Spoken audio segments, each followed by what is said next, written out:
আমার আজকের রেসিপি খাস্তার নিমকি। কতটা সহজভাবে এই খাস্তার নিমকি বানানো যায় দেখে নিন। আমি এখানে চায়ের কাপে 2 কাপ ময়দা নিয়ে নিলাম, সাথে হাফ টিস্পুনেরও একটু কম কালো জিরে নিয়ে নিলাম, পরিমাণ মতো নুন নিয়ে নিলাম।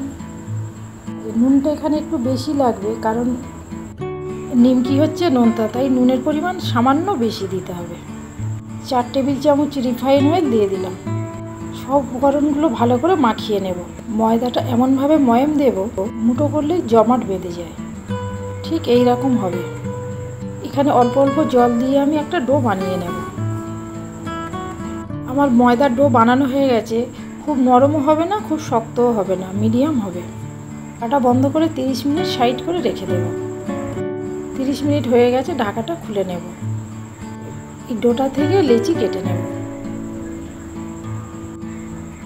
বেশ অনেকগুলো লেচি কেটে নিলাম। এখানে আমি রিফাইন অয়েল ব্রাশ করে দিলাম, কারণ আমি নিমকিগুলো তেলেই বেলবো। এখন ঠিক আমি এইভাবে বেলে নিচ্ছি। খুব পাতলা পাতলা করে বেলে নিতে হবে, মোটা করা যাবে না। উপরে একটু ময়দা ছড়িয়ে দিলাম, দিয়ে আমি ভাঁজটা করে নেব।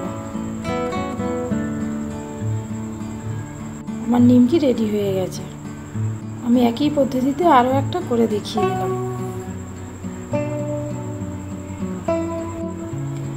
আমার সব নিমকি রেডি হয়ে গেছে, এবার আমি ভেজে নেব।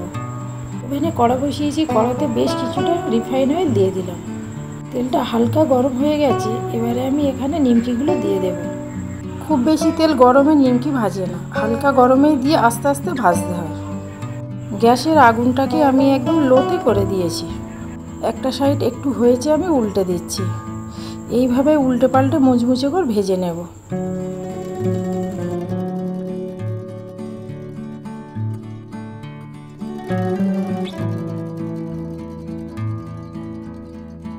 আমার নিমকি ভাজা হয়ে গেছে, আমি তুলে নেব।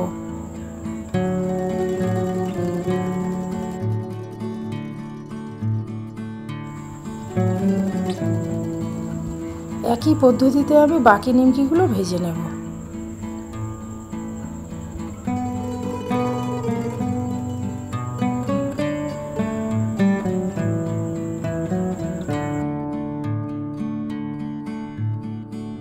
আমার নিমকি ভাজা হয়ে গেছে, আমি তুলে নিলাম। আমার নিমকি আমি পরিবেশন করে দিলাম। আমার রান্নাটি যদি ভালো লেগে থাকে কমেন্টের মাধ্যমে জানাবেন।